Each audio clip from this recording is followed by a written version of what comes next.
Comfort is a slow death, trapped in a valley of easy scraps. An eagle has forgotten how to fly. But when a monstrous storm threatens to crush the earth, he has one choice: sink into the mud or use the chaos to soar. This is the moment a prisoner becomes a legend.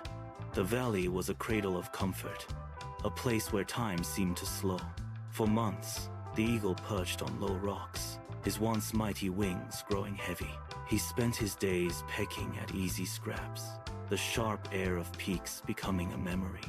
Around him, the smaller birds huddled in the tall grass, their voices a constant murmur. "Why seek the heights?" they would chirp. "The ground here is soft."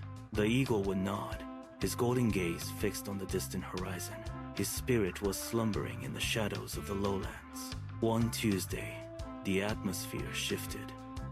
The air turned metallic, the sky bruised into a deep purple, and thunder rumbled like a beast. Panic rippled through the valley like a physical wave.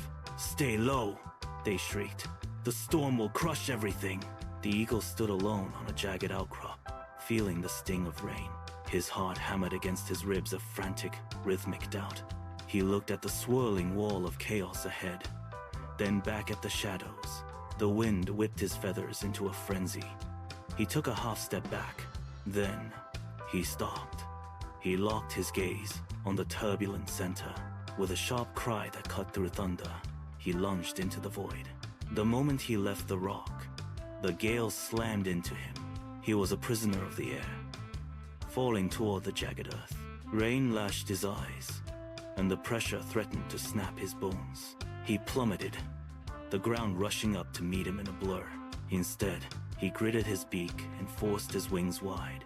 He stopped fighting the wind. He stopped resisting the chaos. He leaned his entire weight into the gale. The physics shifted.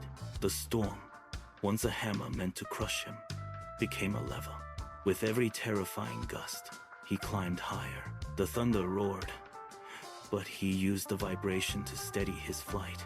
He spiraled upward, the valley shrinking into a dark speck. The clouds swallowed him whole, a blinding, suffocating gray mist.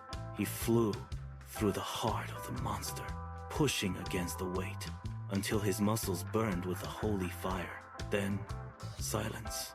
He pierced the final layer and emerged. The sun warmed his back, and the air was perfectly still.